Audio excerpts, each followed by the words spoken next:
Begitu juga saya terima kasih pada anak-anak saya yang telah mendukung karier bapaknya, tidak merepotkan, tidak pernah aneh-aneh, tidak minta ini, minta itu, tapi anak-anak memilih berkarier sebagai dosen. Tapi saya sebetulnya pengen anak saya bisa jadi wakil presiden. Atau, sekali lagi saya mohon maaf, dan pada kesempatan yang terakhir, saya terima kasih pada istri saya yang selalu mendampingi saya. Mungkin kalau saya tidak didampingi di Jakarta, saya bisa kawin lagi.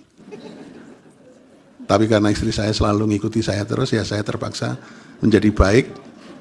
Menjadi baik karena apa? Karena selalu didampingi. Dan kebetulan Tuhan mengatur, anak saya sudah besar-besar dan sudah menikah, sehingga istri saya bisa selamanya berada di Jakarta mendampingi saya. Sehingga saya terborgol dengan cinta yang luar biasa. Begitu juga saya terima kasih pada anak-anak saya yang telah mendukung karier bapaknya, tidak merepotkan, tidak pernah aneh-aneh, tidak minta ini, minta itu, tapi anak-anak memilih berkarier sebagai dosen, yang sekarang yang sulung di Undip dan yang bungsu di UNS, dan dua-duanya cuman pengen jadi dosen. Tapi saya sebetulnya pengen anak saya bisa jadi wakil presiden. Atau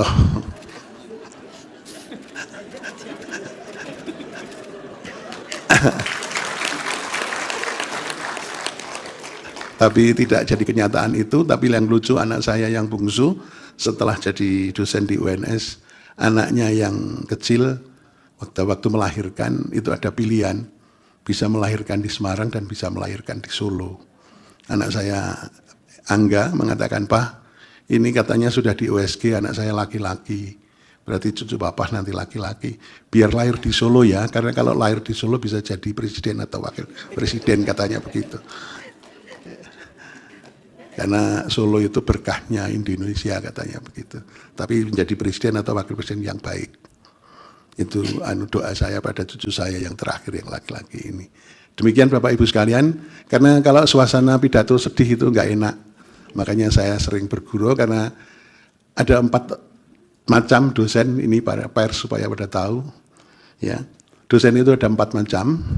Yang pertama adalah dosen yang bodoh tapi ngajarnya juga enggak enak. Jadi dosen yang bodoh tapi bodoh. Terus kemudian kalau meningkat, dosen yang bodoh itu pengetahuannya sedikit tapi ngajarnya enak. Itu namanya dosen bodoh pinter ngajar. Kemudian yang ketiga, dosen yang pinter tapi bodoh ngajar. Artinya apa? Pengetahuannya banyak, doktor atau bahkan profesor, tapi ngajarnya nggak enak, kepinterannya untuk diri sendiri. Ya yang terakhir ini saya katanya. Dosen yang pinter ngajar, pengetahuannya banyak, profesor, doktor, dan ilmu pengetahuannya bisa ditransfer kepada anak didik, anak muridnya. Terima kasih, mohon maaf kurang lebihnya, karena saya juga suka enak, daripada kebablasan nggak jelas, saya akhiri saja. Terima kasih. Assalamualaikum warahmatullahi wabarakatuh. Om Sarti Om. Iya, selamat datang dan selamat bergabung di update terbaru. Penggugat ijazah Jokowi nilai kesaksian rekan KKN aneh, tidak konsisten dan banyak kejanggalan. Sidang Citizen Last Week atau CLS terkait ijazah Presiden ke-7 RI Joko Widodo kembali digelar di Pengadilan Negeri Solo, Selasa 3 Februari 2026 siang. Sidang tersebut menghadirkan 3 orang saksi, yang 2 diantaranya merupakan rekan Jokowi saat menjalani kuliah kerja nyata KKN di Desa Ketoyan, Kecamatan Wonogesoro, Kabupaten Boyolali. Mereka adalah Yohana Bermans dan Ritjen Wijaja.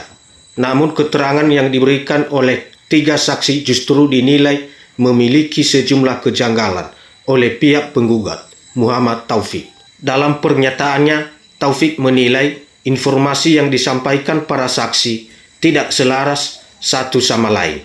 Kejanggalan pertama datang dari pernyataan anak kandung saksi yang menyebut pada saat KKN, Jokowi tidak menggunakan gitar listrik dan yang berpentas juga bukan Presiden ke-7 RI tersebut, melainkan warga. Ketidaksinkronan inilah yang menjadi indikasi awal adanya persoalan dalam kesaksian yang disampaikan di persidangan.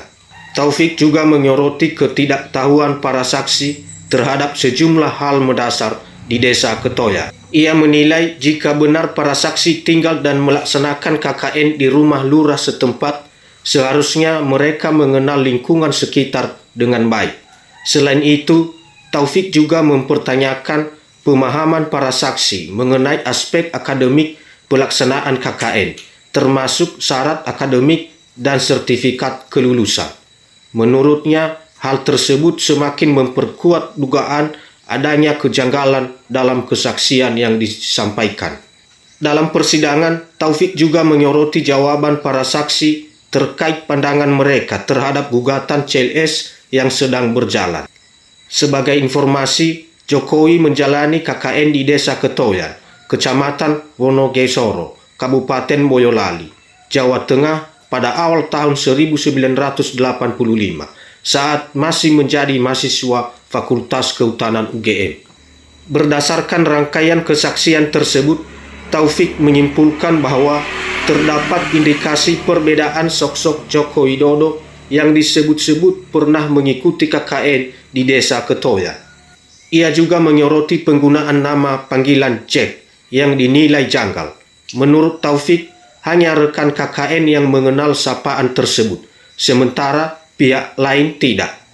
Roy Suryo CS hadirkan 3 ahli dalam kasus ijazah Jokowi. Roy Suryo CS menghadirkan 3 ahli untuk memberikan keterangan kepada penyidik Polda Metro Jaya dalam kasus ijazah Joko Widodo atau Jokowi. Namun, dari 3 ahli tersebut, baru 1 orang yang hadir di Polda Metro Jaya pada Senin 2 Januari 2026. Kuasa hukum Roy Suryo CS Ahmad Hojinuddin menyebut 2 ahli pidana telah bersedia memberikan keterangan kepada penyidik. Akan tetapi, hari ini tidak bisa menghadiri panggilan penyidik Polda Metro Jaya. Ia menegaskan bahwa kedua ahli tersebut akan dijadwalkan ulang untuk memenuhi panggilan penyidik.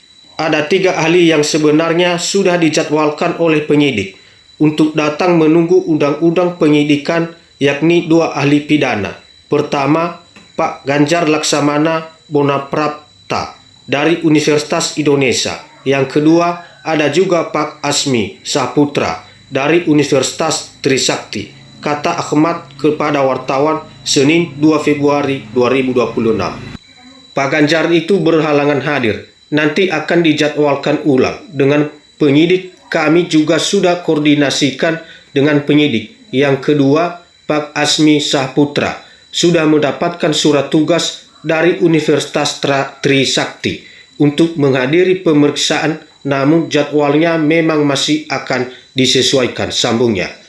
Ia menegaskan bahwa pada hari ini hanya 1 ahli yang dihadirkan, yakni Profesor Aceng Ruhendri Saifullah. Ahli tersebut akan memberikan keterangan bahasa linguistik forensik perihal kasus ijazah Jokowi. Sebelum memberikan keterangan kepada penyidik, Profesor Aceng mengaku akan memberikan penjelasan sesuai kapasitasnya berkaitan perkara ini. Ia akan membeberkan berkaitan dengan pencemaran nama baik, penghinaan, penghasutan, dan juga pengubahan atau rekayasa dokumen elektronik. Semuanya itu berkaitan dalam satu segi dengan teori-teori yang berkaitan dengan linguistik forensik, yakni analisis kebahasaan yang berdampak hukum, sambungnya. Ia menegaskan keterangannya yang disampaikan oleh berpatokan pada sisi akademik atas problematik dokumen administratif yang menimbulkan persoalan hukum, bukan sebagai penentu apakah ijazah Jokowi asli atau palsu. Tidak dalam kapasitas untuk menguji objek material yang namanya ijazah. Tidak dalam konteks itu menunjukkan asli atau palsunya, ucap dia. Berikutnya, Farhad Abbas ungkap Egy Sujana ingin berdamai soal kasus fitnah ijazah Jokowi. Pengacara Farhad Abbas belak-belakan menyebut tersangka kasus dugaan fitnah ijazah palsu Presiden ke-7 Joko Widodo, Egy Sujana, ingin berdamai. Hal ini diungkap Farhad dalam acara Rakyat Berbicara bersama Aiman Wicaksono. Dalam keterangannya, Farhad yang berada di kubu Jokowi membahas perihal restoratif justice yang dilayangkan pada Egy Sujana. Farhad menegaskan bahwa Egy sudah siap berdamai.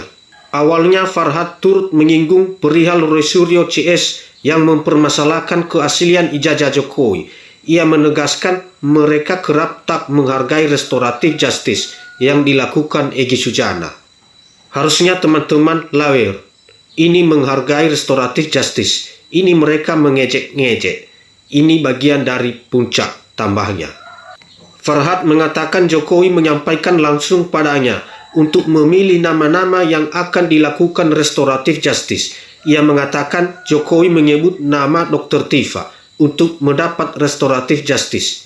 Iya, 2 kali dia Jokowi sebut nama itu, Dr. Tifa. Saya nggak tahu apa di belakang itu. Yang kedua saya bilang yang dimaafkan Rismon Sianipar, tambahnya.